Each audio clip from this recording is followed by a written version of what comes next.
thanks for coming onto the channel. Thanks for doing this interview. Thank you for having me. Obviously, it's an honor actually. I've actually just done all my editing for the reactions, which I'm going to send you in a minute. By now, whoever's watching this on YouTube will have probably already seen the reaction. So this is before. But basically, I love your album. Like, I've actually had it on kind of repeat throughout the day. And I was like going into kind of like territory of, so I wonder, this is actually my first question, just because I've got it actually behind the camera, like all the types out.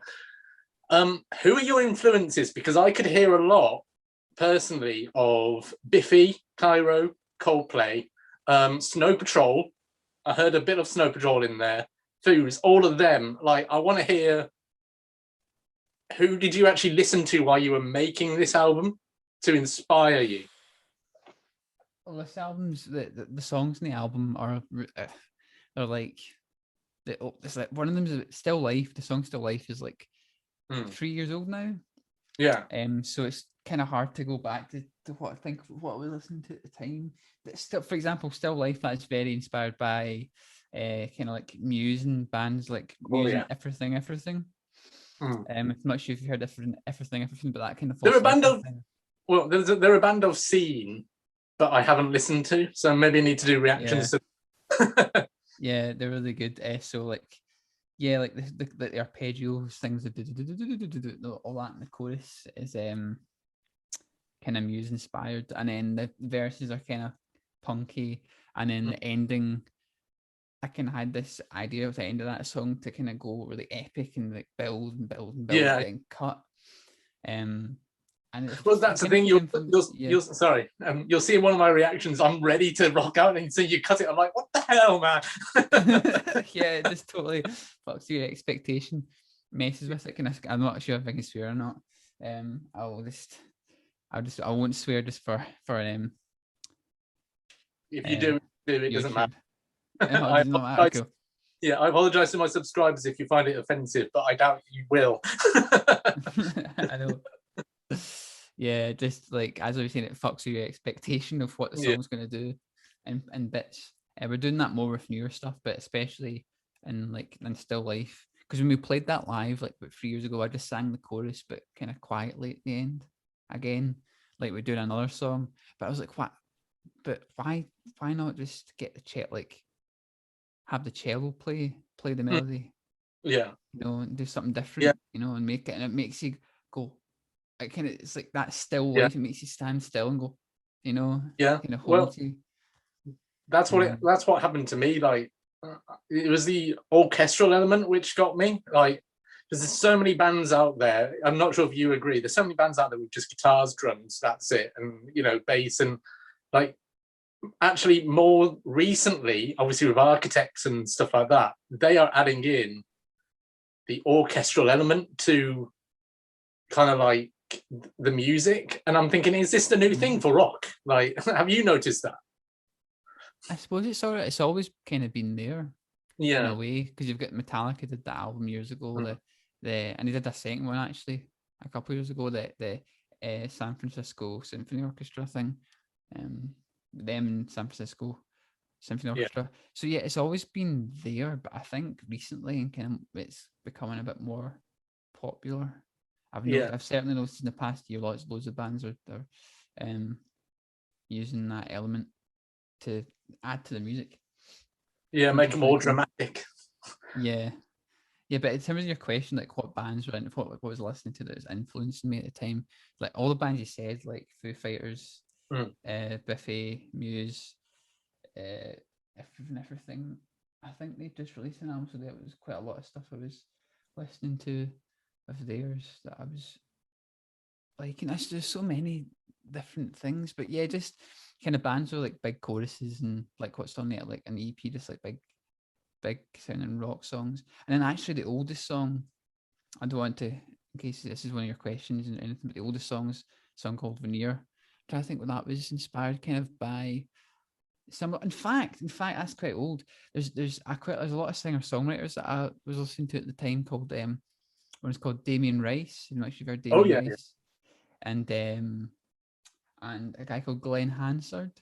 Mm. And the Frames. So bands that I listened to them quite a lot actually when I was writing. So it was kind of like acoustic kind of rock. It was very much like the first EP that I released was kind of inspired by that type of thing. But then that song's around that time. So Yeah. but then it changed because the main guitar part became a piano part, and then the guitar did something different. But yeah, so there's lots of things like the bands you said, like Foo Fighters, Biffy, Frightened Rabbit,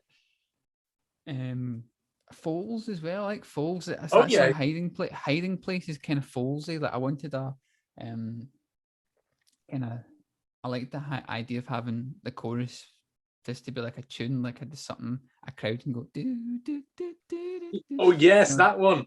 That took me yeah, by surprise when I heard that. I was like, what? yeah. That started off. That one started off as an acoustic track. Mm. It was kind of acoustic lo-fi, like, Yeah. and it was but then we played it on the last two we did before lockdown, and then on the rehearsals before it we weren't sure how we were going to do it, but the idea was to do it like kind of like full band because we hadn't done it like that before. We'd done it with strings actually. The first time we played it, we did it with strings and it worked really well. So we still had the element of strings and stuff in that song, but we liked the idea of doing it with the full band, and then we rehearsed it, and this song was like a different song, and we really liked that. And at the end of last year when the lockdown eased, we went to the studio, we recorded it that way. So that's how that one kind of came about. But yeah, it was like kind of, I like the idea of having that kind of dancey, like Tea in the Park. Yeah, everyone's I can imagine it like Tea in the Park, going. Like everyone's like, yeah, yeah. Yeah. You actually kind of answered or began one of my questions, which is next. I was thinking when I was listening to this, and it actually took me back to a Foo Fighters interview I watched, where I know it's a documentary, sorry, called Back and Forth. If you haven't seen that, check it out. Yeah. I've seen that so many times, and the question actually took me back to actually the moment where if you remember watching it, Dave said everyone had all these ideas and they started arguing and stuff, and it actually got down to Dave going, "This is my band. You all have ideas, but what I say goes," and it kind of sorted it out. For the band dynamic for you, obviously this is your music. Was it the same kind of thing? That. Did you all pretty much argue? Like, oh. It's kind of like, well, what mainly happens is the bands, apart from we've not done, we've got 2 new members of the band, the new bass player and new drummer, that we've yet to rehearse with. By the time this goes out, we'll have done our first rehearsal probably. But normally it's me and Chris, the cellist and keys player.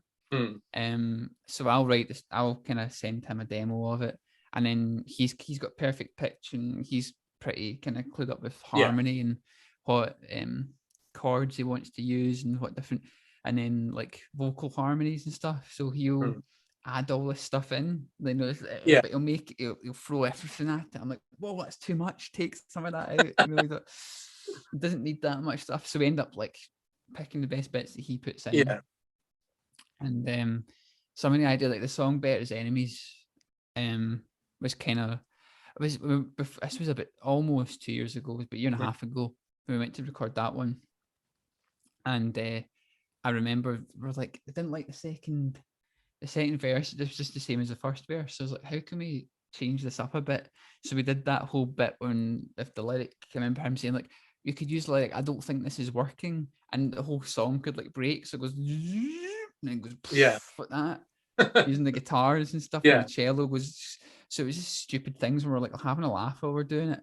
And then there's another bit where he does this like chromatic line. He goes like in the piano, he goes, and it's just in isolation, it's funny to hear. Like we're just we're like taking the piss, like having a no. Actually, that works. Keep it in. And in the very end, like that, I wasn't in it before, but then he was just like like musical theater type thing, like, and we was like, I'll keep it in. So there's lots of stuff like that. Yeah. Well, is there any who's your biggest influence? Who got? How do I answer? I'll ask this question, not answer it. Who actually got you into music? Like, was there a particular band? Was there a particular, this is what, in moment of, this is what I want to do. This is what I want to do for my life. You know, I hope I'm asked the right question. Yeah. I suppose it was like a kind of amalgamation of things that led up to it. I was talking about this the other day in a podcast thing. It was, I always really liked, it was always kind of something that was around, you know, in my house. Like my dad really likes classical music. Yeah. And then mum likes the guitar and the classical guitar. So that's how I started getting into kind of classical music and classical guitar. And then my uncle, he really liked bands like you've seen Coldplay, Oasis. It's funny you say that because they were the first bands I heard, and that's my music. I don't listen to them anymore, really, but my music sounds that way. It's weird. And and then my aunt as well, she listened to those bands. So I just had, and I remember actually, in fact, I remember being in the car with my aunt, and then she put on like Wonderwall or something, but it's the first time I'd heard that song. Turned up full blast, like the windows down, or like the windows down, and she was like driving really fast along the road, and I was just like, whoa, this is cool. Like, had that kind of goosebump moment. With music. And then I just remember like watching live videos and thinking, I want to do that. And then performing and stuff. Yeah, just like and in fact it happened again when I was a bit older, when I was about 17, 18, when I was volunteering at a festival in Glasgow called Celtic Connections. It's a kind of folk traditional music festival in Glasgow. And I'd basically go to the gigs and, you know, help out the bands with their rider and, you know, make sure they've got all their festival passes and things. And then it got to that, I really enjoyed being around the gig in the venue and talking to people and everything. Then, but when it got to the gig, to the time for going on stage, I watched the band go on stage and I was like, I want to go on stage now. You know, I had this urge to like, I want, you know. It's a bit like how it's a bit like how Freddie Mercury was like. Have you seen the film about him in Rhapsody? Yeah, actually, I've seen that. I saw that when it came out. Like, you know, that moment, I know it's not Freddie, it's Rami Malek playing him, but it's the moment where he's standing there drinking his pint and he's smiling, going, yeah, that's going to be me. And like, he is one of my main music. Like, I listen to Queen nearly daily, but what you've just said kind of reminds me of Freddie, like how Freddie knew he was going to be a star. Basically, not sure if Queen's one of your inspirations. I do like a bit of Queen. They are. I don't listen to them a lot, but yeah, good. I mean, he was an absolute master. He talked about he played the crowd. I know. Like, can you imagine if he did that? You'd actually be standing. He drew them in. Like, that's the thing. What he did is he didn't try and, you know, look at me. He was like, coming here. He did all his hand motions and the way he performed. He drew people in to his world. You know, he didn't try and go, I'm going to try and project and get, no, he was like, everyone, this is a full stadium worth, Wembley Stadium. This is all I'm like.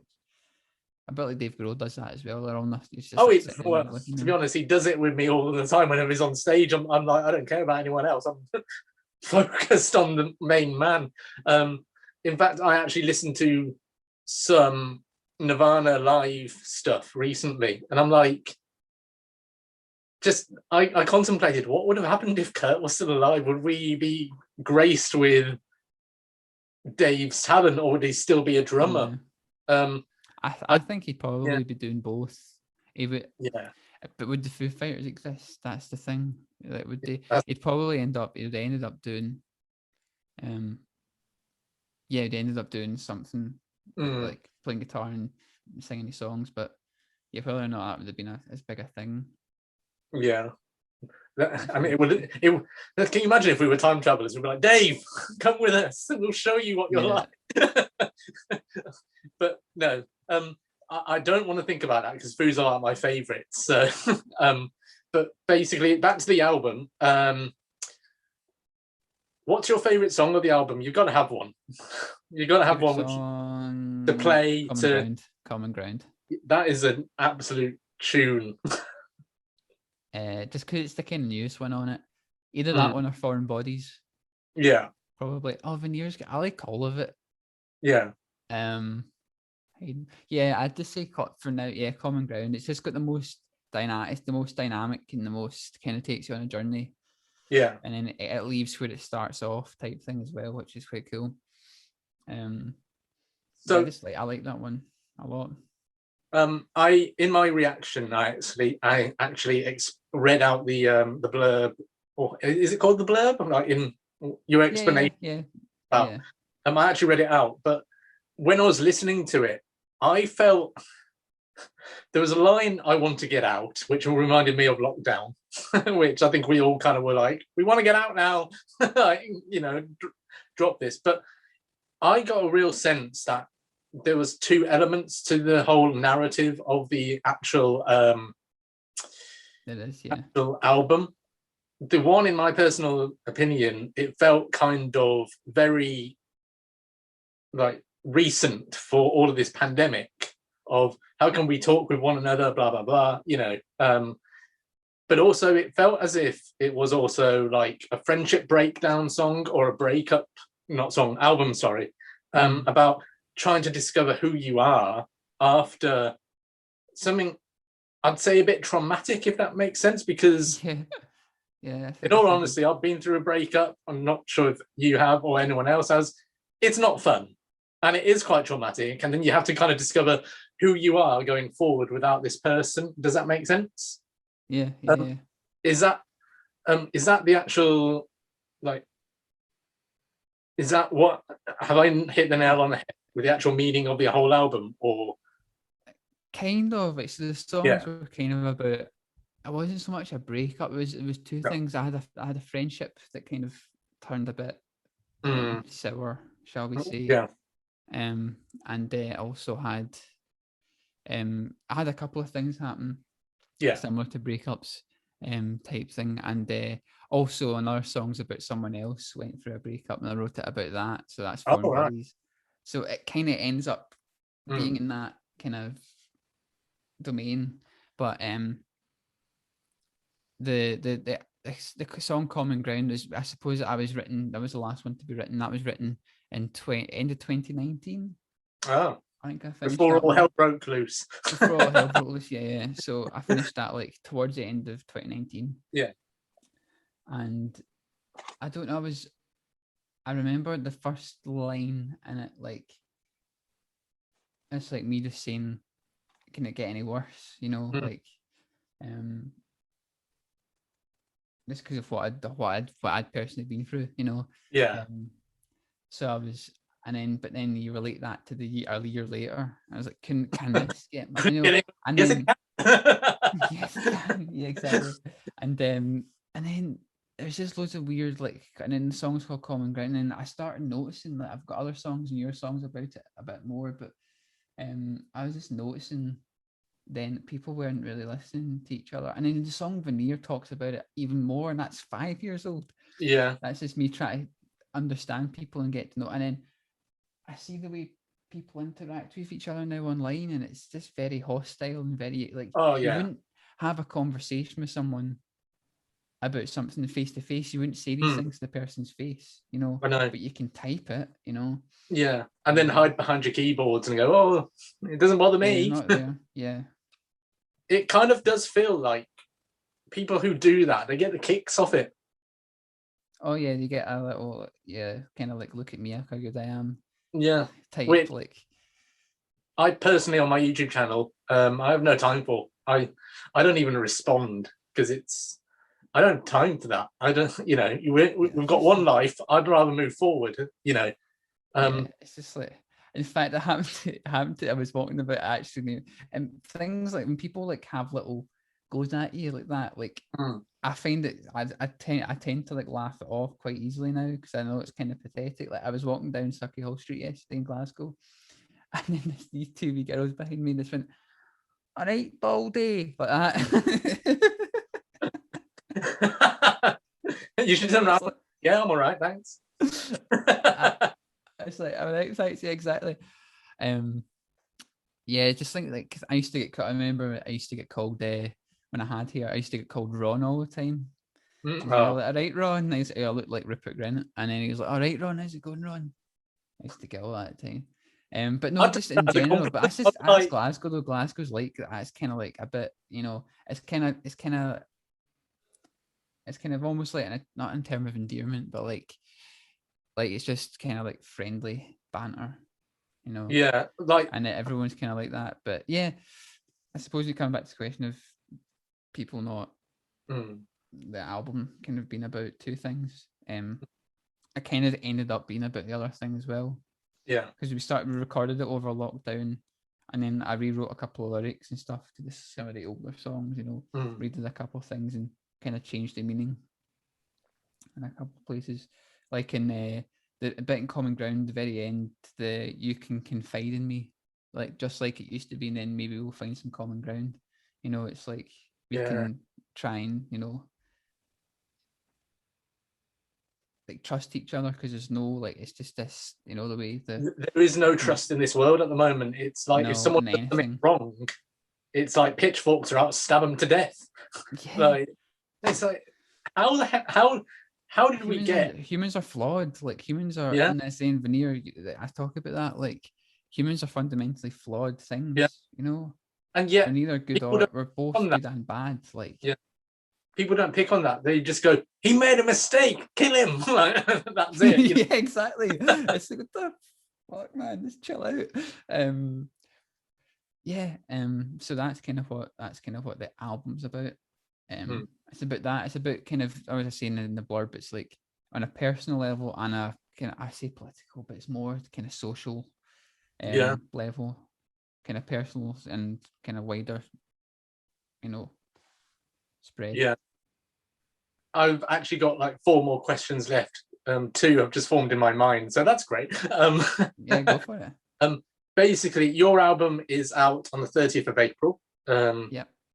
I got that right. That's good because I wrote it in the reaction like thing, and I was like, I hope I got this right because this has taken me forever to edit.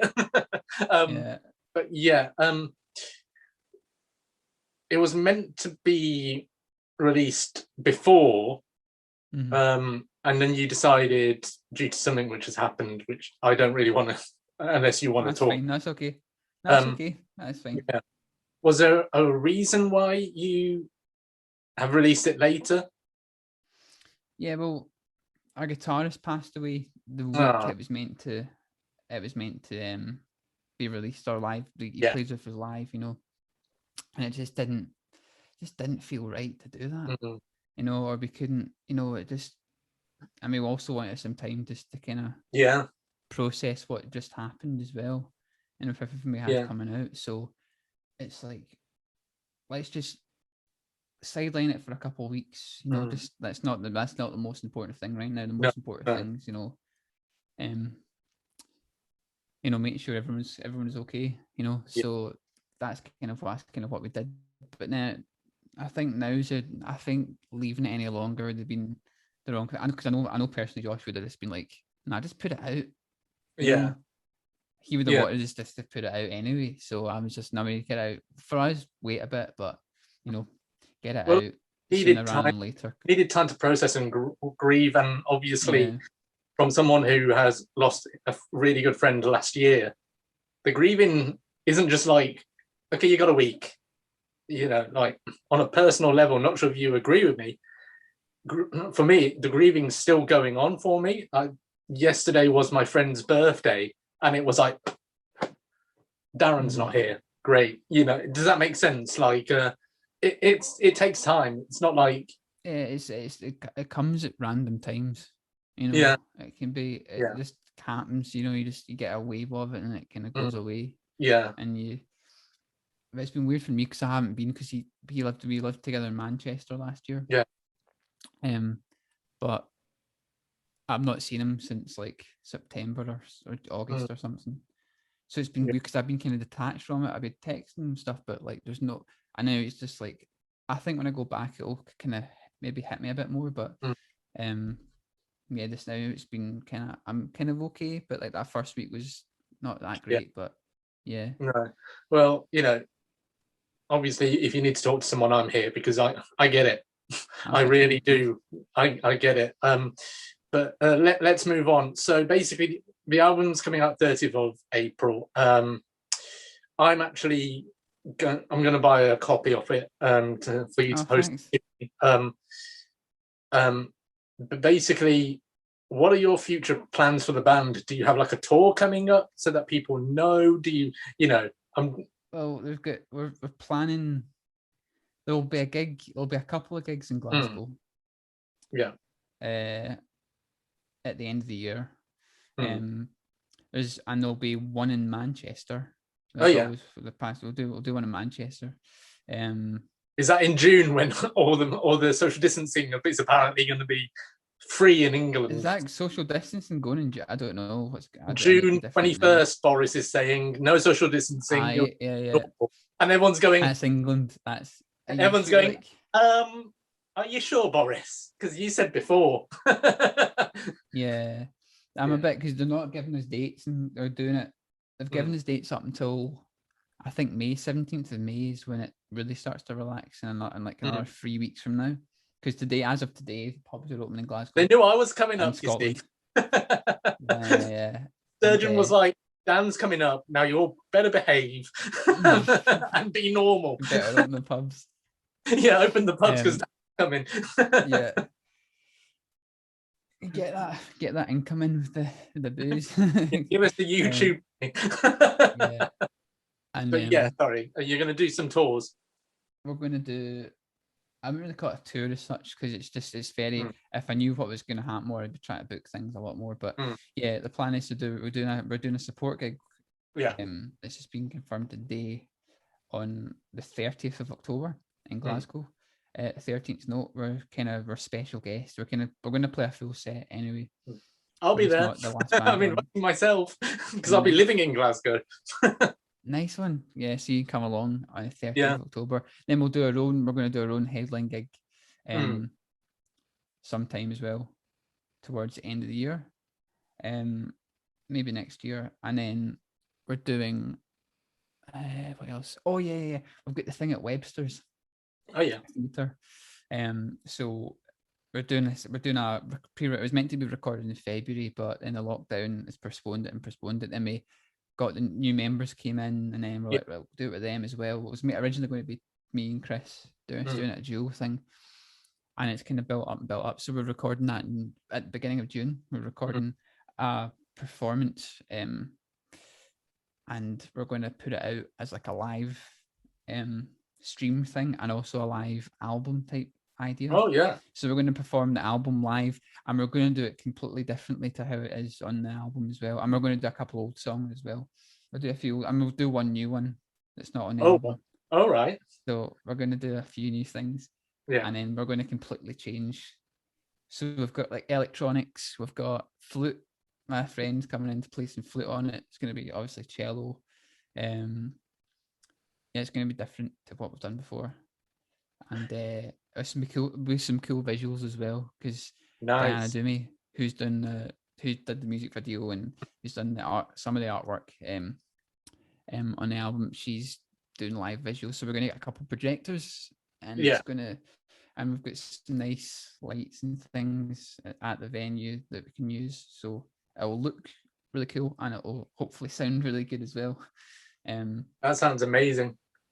Yeah, that sounds amazing. And if you want my channel to advertise it, I can do little advertisements saying check this out, blah blah blah. I'll definitely be wanting to help there. But I was just thinking, as you were talking, are you in contact with other musicians? And if you are, is there a feel now of we want to get out and gig, like in the musician community? Is there like this has gone long enough? Everyone's kind of itching to get back out and do stuff. Yeah. Because I've not performed I've played for people, but I've not done a proper gig in over a year. Yeah.